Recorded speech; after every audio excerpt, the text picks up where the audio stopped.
Bismillahirrahmanirrahim. Assalamualaikum warahmatullahi wabarakatuh. Selamat pagi soleh dan soleha semua. Bagaimana kabar soleh dan soleha pada hari ini? Kita doakan semoga soleh dan soleha semua dalam keadaan sehat walafiat. Amin ya rabbal alamin.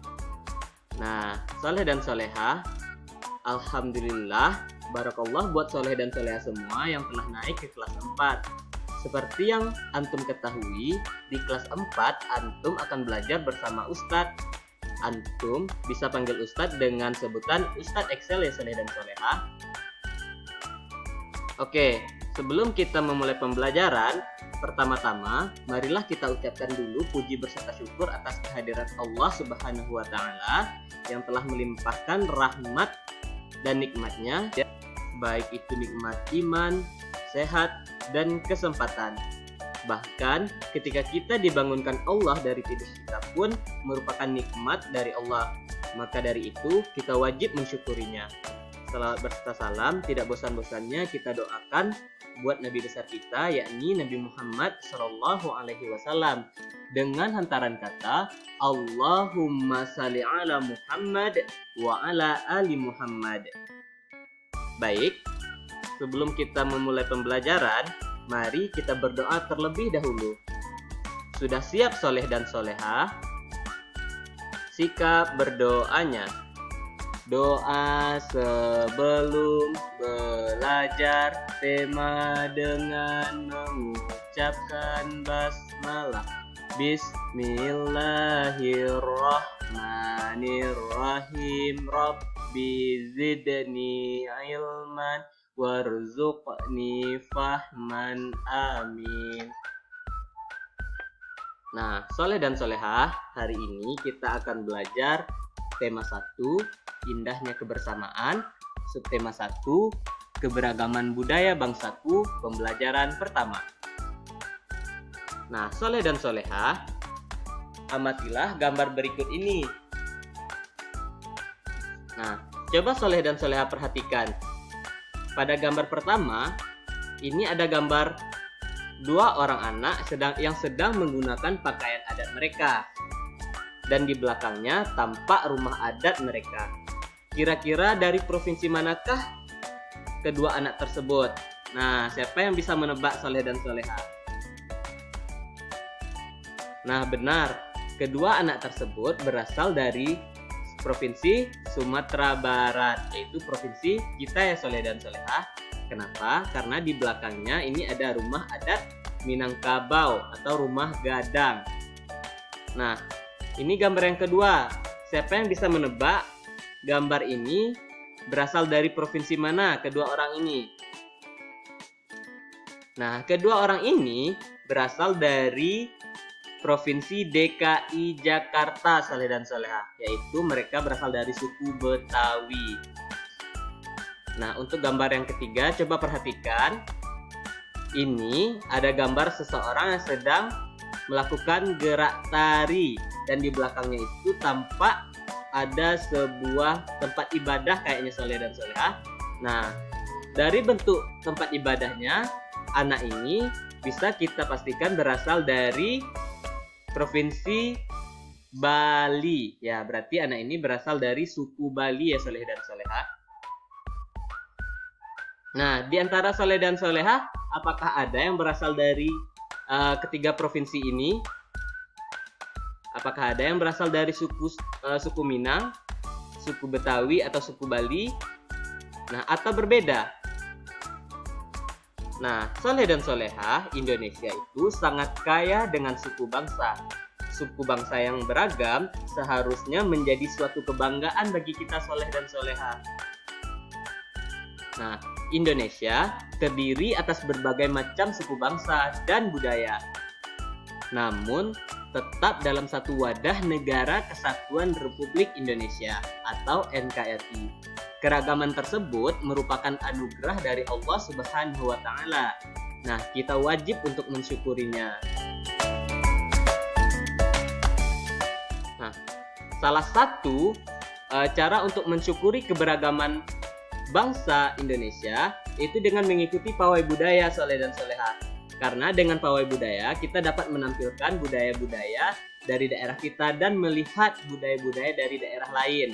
Nah, coba Soleh dan Soleha buka buku tema satunya pada halaman pertama. Di sana ada teks mengenai pawai budaya.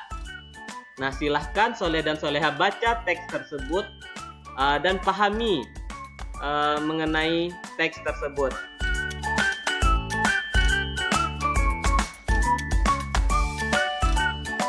Nah, Ustaz kasih waktu untuk Soleh dan Soleha membacakan teks tentang pawai budaya. Nah, setelah membacakan teks tersebut, nanti kita akan mencari tahu tentang gagasan pokok dan gagasan pendukung dari teks tersebut. Nah, sebelumnya apakah Soleh dan Soleha sudah tahu apa itu gagasan pokok dan gagasan pendukung? Nah, jika belum, mari kita pelajari bagaimana cara menentukan gagasan pokok dan gagasan pendukung. Nah, sebelumnya, apa itu gagasan pokok? Gagasan pokok adalah ide utama yang dibahas dalam suatu bacaan. Bisa berupa kalimat inti atau pokok paragraf. Nah, sedangkan gagasan pendukung adalah uraian atau tambahan informasi untuk gagasan pokok. Nah, langkah-langkah menentukan gagasan pokok yang pertama, Soleh dan Soleha baca paragraf dengan cermat. Nah, yang kedua, cermati kalimat pertama hingga akhir. Kalimat yang Soleh dan Soleha dari paragraf tersebut kita harus mengamati per kalimat dari kalimat pertama hingga kalimat terakhir. Dan yang harus Soleh dan Soleha ingat, gagasan pokok itu dapat terletak di awal, di akhir, awal dan akhir atau seluruh paragraf. Nah, jadi gagasan pokok tersebut bisa di awal paragraf dan bisa di akhir, bahkan awal dan akhir, bahkan seluruh paragraf tersebut merupakan gagasan pokok. Nah, sekarang coba buka lagi bukunya tadi tentang pawai budaya, kita ambil paragraf yang kedua. Nah, ini paragraf yang kedua. Kita akan menentukan gagasan pokok dari paragraf ini. Nah, Ustaz bacakan dulu ya teksnya Soleh dan Soleha. Di barisan pawai terdepan terlihat rombongan dari Maluku. Rombongan laki-laki mengenakan kemeja putih, jas merah, dan topi tinggi dengan hiasan keemasan. Rombongan perempuan mengenakan baju cele. Baju ini terdiri dari atasan putih berlengan panjang serta rok lebar merah. Langkah mereka diiringi suara tifa, alat musik dari Maluku. Bunyinya seperti gendang, namun bentuknya lebih ramping dan panjang.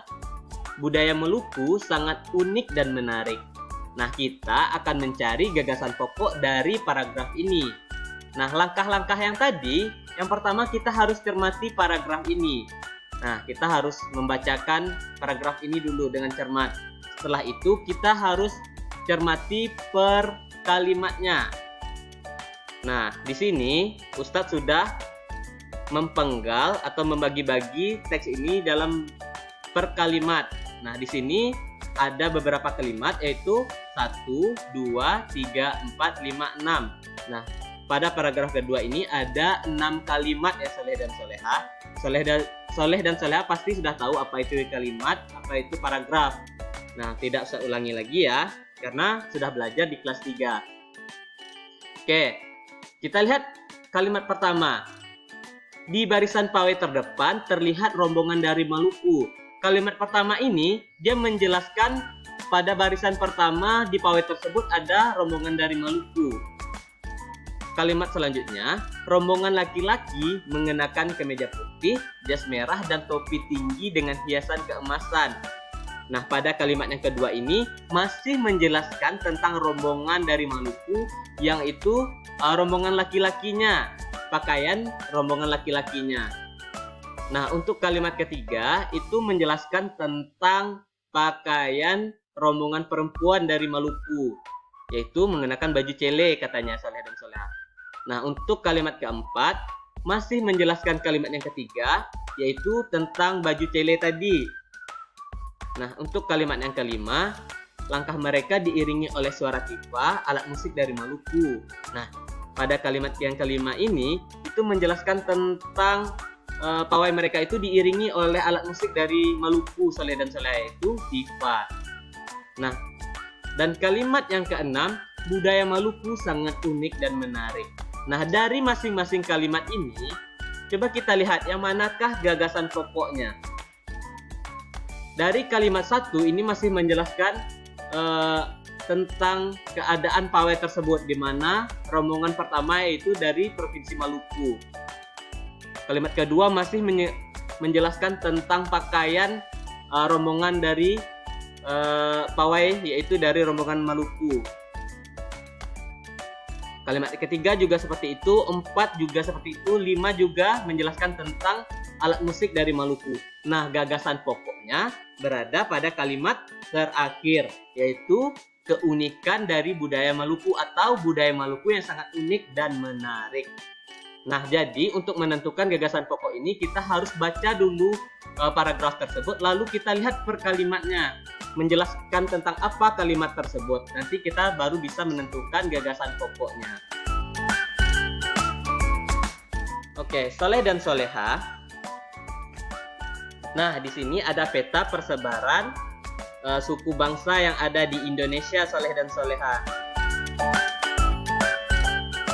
Nah, selain kaya akan budaya, tarian, dan makanan khas daerah, Indonesia juga kaya akan jenis alat musik. Nah, di sini ada beberapa contoh jenis alat musik, Soleh dan Soleha. Di sini yang pertama ada angklung. Nah, ada saluang, ada kecapi, ada tifa, dan ada gendang. Nah, siapa yang tahu angklung ini berasal dari provinsi manakah angklung ini? Nah, siapa yang tahu?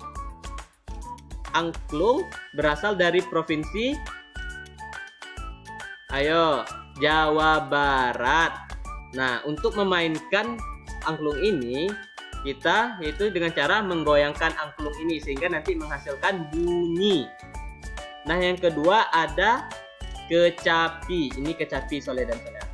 Nah, kecapi ini juga berasal dari provinsi Jawa Barat, yang cara memainkannya dengan cara dipetik. Nah, di sini kan ada senarnya, kita memetik senar ini sehingga nanti juga menghasilkan bunyi. Nah, yang ketiga ada saluang. Nah, siapa yang tahu saluang ini berasal dari provinsi mana? Nah, benar. Saluang ini berasal dari provinsi kita, Soleh dan Soleha, yaitu Sumatera Barat. Nah, cara memainkannya, saluang itu dengan cara ditiup. Nah, selanjutnya ada kendang. Kendang dimainkan dengan cara dipukul. Nah, begitu juga dengan tifa yang berasal dari Maluku atau Papua. Di Papua juga ada tifa ini, Soleh dan Soleha. Ini juga cara memainkannya dengan cara dipukul. Nah, dari sini kita bisa menyimpulkan bahwa masing-masing alat musik itu memiliki cara memainkannya yang berbeda-beda, Soleh dan Soleha.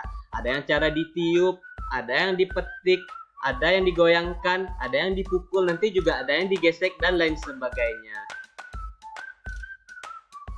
Nah, Soleh dan Soleha, Allah telah menganugerahkan kita indera pendengar. Melalui indera ini kita dapat mendengarkan dan menikmati hasil karya seni budaya yang beragam.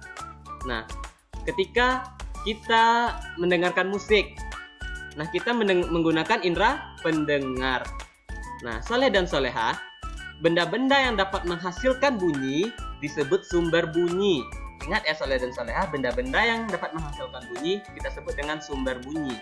Bunyi dapat merambat melalui benda padat, cair, dan gas. Akan tetapi, bunyi tidak dapat merambat pada ruang hampa. Nah, Soleh dan Soleha semua, sekian dulu pembelajaran kita pada pagi hari ini. Ustadz harap semoga antum semua dapat memahami pembelajaran kita pada pagi hari ini. Nah, sebelum mengakhiri pembelajaran, marilah kita bersama-sama mengucapkan hamdalah dan dilanjutkan dengan doa kafaratul majelis. Alhamdulillahirabbil alamin, subhanakallahumma wa bihamdika, asyhadu alla ilaha illa anta, astaghfiruka wa atubu ilaik. Assalamualaikum warahmatullahi wabarakatuh.